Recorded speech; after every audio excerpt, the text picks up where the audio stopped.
Hello. Another fine Wednesday. That makes this officially a week of this show. Congratulations. Me, who has never been able to commit to a YouTube series of this length before, so perfect. So the question was, is game dev worth it? I mean, that's such a loaded question. Would I do it again? Definitely. In a heartbeat. I spent most of my life thinking about making video games, up until the point that I actually started doing it. And I'd tried a lot of stuff before, so I found a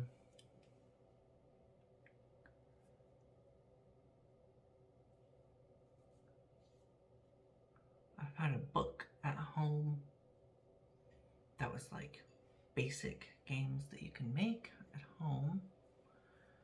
That was just like, you know, a game in a book, and you retyped all the code into your compiler and you could play the game.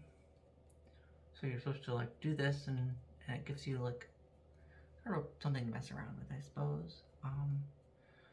But I grew up kind of in forced autodidactism. I wasn't really forced. I could have done nothing with myself. I don't think anybody would have noticed, but I chose not to do nothing. So we had this book, and it was just like basic games, like in BASIC, the language, and they were also basic games, in the sense that they were pretty straightforward. And I typed one up. It was like a skiing game, I remember. And I think I just typed it into like a text editor because I had no clue what I was doing. This was on, I think that was on our Commodore 64 that I did that. And I finished it, and then I tried to load it like I loaded all my games on the Commodore 64. And nothing happened. And I had no solution. I didn't know what to do. I didn't know who to ask. I didn't even know whose book it was. I just found it on a shelf somewhere. And as far as I know, it might still be there. And so I had like no idea really how or what I was going to do with this. And so I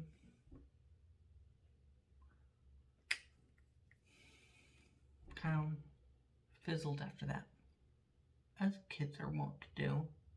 You try something, decide whether or not you like it, and move on.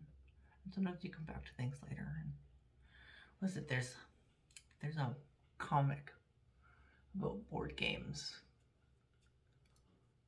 from that one of those famous comic drawing people. And she's like, oh, board games, as like a kid, and then back to like teenagerhood, and she's like, board games again. And like you can get much deeper with them now that you're older. And you know kind of how the world works in a way that you didn't before. So that was like my first foray into like making a video game. And I don't remember how old I was. That was like Commodore 64 days, so I mean, the Commodore 64 was not new back then. Decidedly not new. We did not have brand new technology in my home, but we did have technology in my home, so I was able to like get invested emotionally and mentally into this stuff. Be right back. So nothing happened for a while for me after I made this game. Well, tried to program a game. And I do have this other memory, of being in, I don't know how old I was. I was probably like 6 or so. And we had a Nintendo. And I'm sure the Super Nintendo was out, but no, it wasn't. I don't know when the Super Nintendo came out. But we had a Nintendo. And I really loved playing it. And I had this great idea of like a Mr. Peanut game. And so I wrote a letter to Nintendo of America asking them to make a Mr. Peanut game. And then they wrote back. Mr. Nintendo wrote back to me. And I lucky signed it by hand and everything. And they were just like, you know, we can't do that. That's licensed property. And it took a lot of time to make a game anyway. You can't just make every game that every kid sends us a letter about. And actually, of course, these days, like, they can't even do that. Like, if somebody sends you an idea and then you make that idea, they can sue you, which is kind of wacky if you think about it. Like, what if you already had that idea? I guess you'd have to prove. What if you make a game? Now I can sue everybody who makes a game after this. So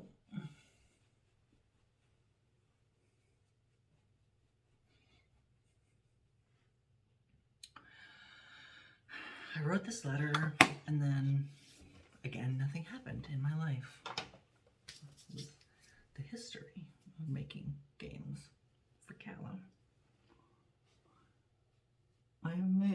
And we'll fast forward a little bit because I didn't really do anything relating to game development for a while. Looking in my mirrors. But about 6th grade, I want to say, 4th grade. I don't know if anybody remembers. Maybe you never got these, but when I was a kid, we would get like these flyers. It'd be like 3 or 4 pages, color pages. I think they're from like Scholastic, and they would have all of the like books and stuff that was available from Scholastic, and you could just like go through the list on the catalog. It was basically a catalog for kids. And like pick stuff that you wanted to do, and like when we were kids, like they'd give us these catalogs, and you know, we'd go through them and circle all the things that we wanted. Well, there just happened to be a piece of software in one of the Scholastic catalogs for a computer program called Click and Play. I don't know if anybody knows Click and Play. They're called Click Team now. Well, they were always called Click Team. They've been called Click Team for a long time. But Click and Play was like their flagship product. And you could use this program, not have to know a bit of code, and learn how to make your own games. And I got so excited about that.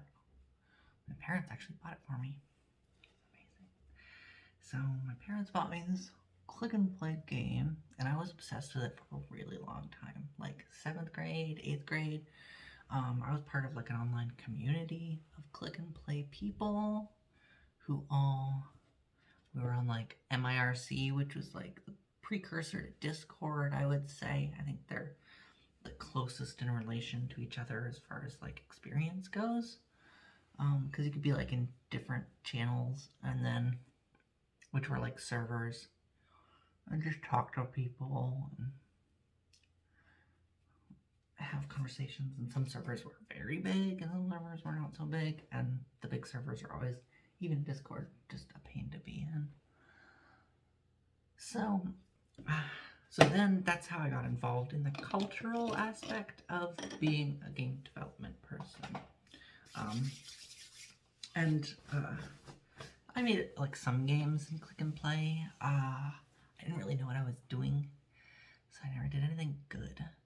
And like I'd go play these games that people were making Click and Play, and they were amazing. They're not amazing by today's standards, of course, but you know, I mean, what is? Like, you go back and play old Nintendo games, and they're not amazing by today's standards, but some of today's games are not amazing by any standards. So you kind of gotta roll with that a little bit. And then, oh my god, be right back. Okay, I should do my eyebrows.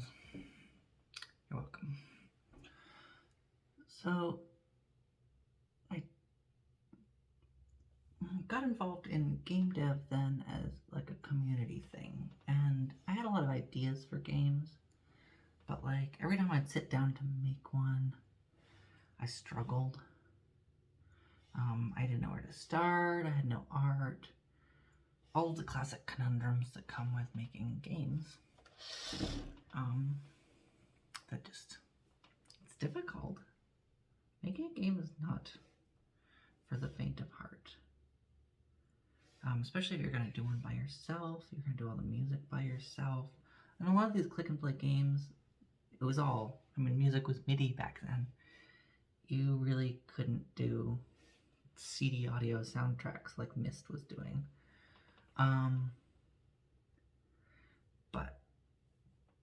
So you get like,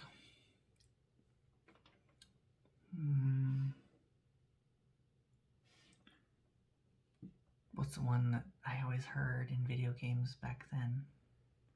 The Naked Gun theme. That was one that I heard a lot in click and play games. So, like, I just struggled, and I couldn't find people who wanted to work with me, and why should they? Because I was a dumb 11-year-old or 12-year-old or however old I was at that time, and I said a lot of really stupid shit to people, and some of it was not so nice. I was not a great person back then. But,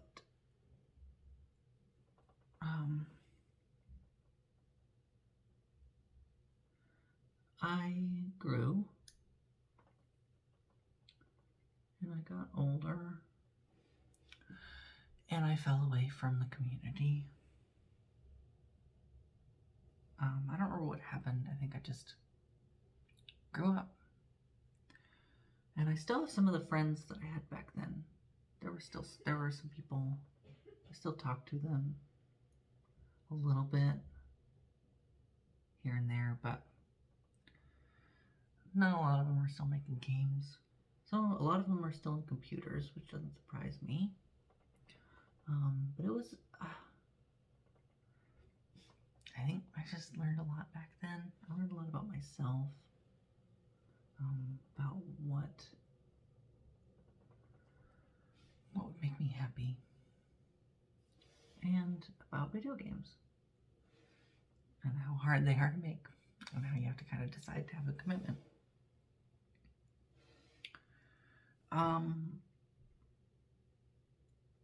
So I took some time off from making games.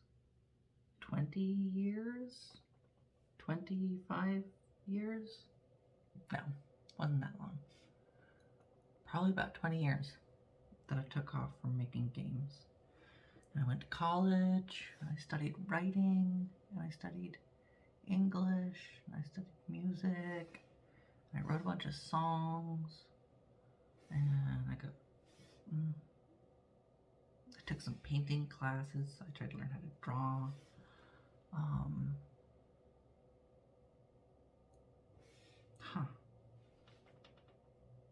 Memories. You ever remember something and you're like, oh yeah, that was a thing. And then you're like, oh yeah, that kind of was a thing and I didn't notice. I wish I noticed more things that happen. I want to be a thing noticer, but I'm not. And nobody is. So I left and I went and I learned, I grew, And when I got out of college, I had lost all my confidence and enthusiasm for like living a successful life. I'll do the rest of this later. And I didn't know what to do. And so I worked a bunch of dead-end jobs, did a lot of stupid stuff, and got myself in all kinds of trouble, and broke the rules a few times. More than a few times. I'm still breaking rules. I'm a punk through and through. So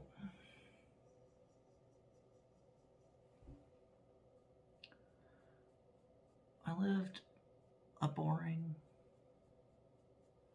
sad life for a while. Graduated college, got married. That was nice, but I was sad.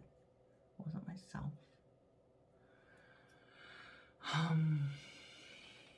Moved around a lot, moved to California.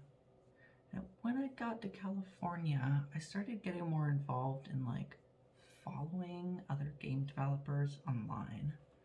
And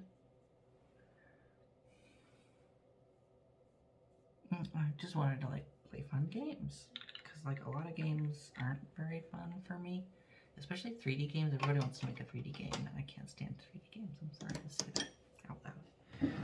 I played a few that were really good. Like Little Gator game was fun. I just don't like anything that has me killing stuff. I don't really want to kill anything.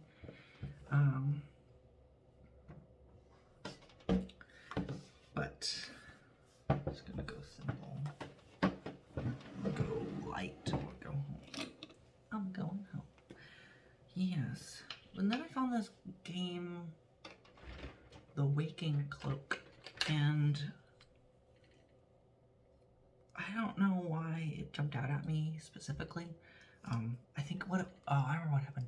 I played Link to the Past for like the 4th time, which isn't a lot for some of us.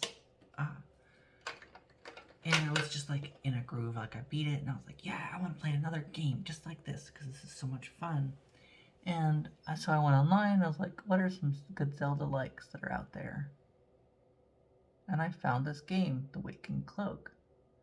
And it looked like a Zelda like, and I was like, alright, like, and a lot of games that like purport themselves to be like Zelda often like don't really look like Zelda, like a traditional, like the classic top-down Zelda games. But The Waking Cloak looked like a Zelda game, at least insofar as like it was, I don't know, it had the appeal in a way that a lot of games don't have the appeal. And so I was just like, alright, I'm gonna follow this. I'm gonna follow this game on Twitter. And I, sat on it for a little bit. And then I went through a period of high money. I see the world as periods of highs and lows in different dimensional aspects. And for me then, I felt like I had some money. I was like, I'm gonna donate to the Patreon for this game because this game looks really cool, and I feel like donating money is a great way to make sure the game gets made. I'm not certainly convinced of that anymore. I still very much support this game particularly, more emotionally than financially at this point. But, yeah, so I started giving money to the Patreon. And one of the benefits of the Patreon was the Discord. And I didn't have Discord at the time. So, like, it was that was new to me. But I was interested. And I was like, I need something. And I remembered my times in IRC. and how much fun I had then, even though I was a terrible person back then. And so I took advantage of the Discord benefits on Patreon for this game, The Waking Cloak. And that Discord channel changed my life in so many ways.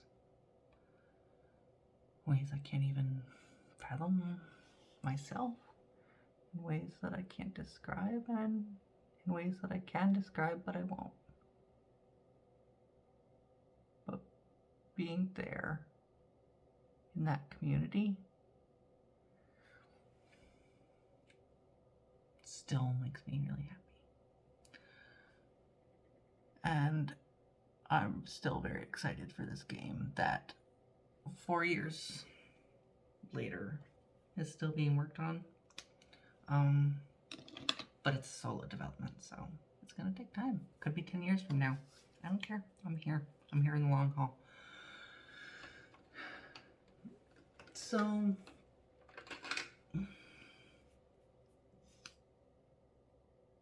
I get on this Discord and I start making friends with some of the people, as I am wont to do, because making friends with people is something I'm really good at. I will just basically force people to be friends with me, and I'm super likable and really friendly, really nice. I don't like drama. In fact, I have a problem in the opposite direction with drama, where if there's too much drama near me, I will go. I just can't handle it. I have left jobs and stuff because of the amount of drama that is just at the job. I'm not here for emotions. I'm here to have a good time and to work and have projects and try to change the world a little bit by being myself. So I started making my own games. And I was inspired by all the people on this Discord server. A lot of the people on the server were also interested in making games. I was like, all right, well, I'm around game makers again. Maybe I can try this again. So I started doing game jams, like I said, talked about last time.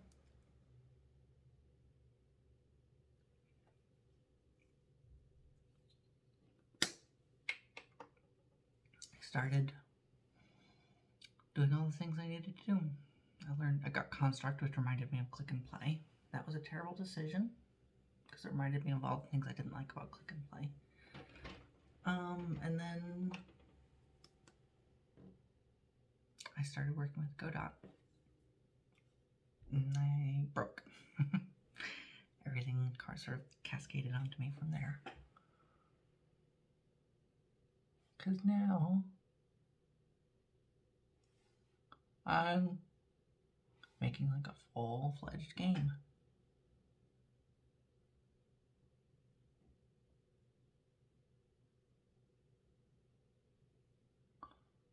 $100%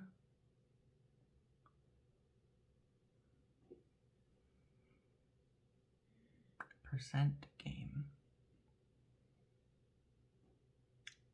How do I look? Pretty good. Took me a little longer than I wanted to. Oh well. That's my journey. So the question is game dev worth it? Was it worth it to come all this way and then spend a bunch of time on something? No guarantee that I would complete it. And no guarantee that anybody would play it.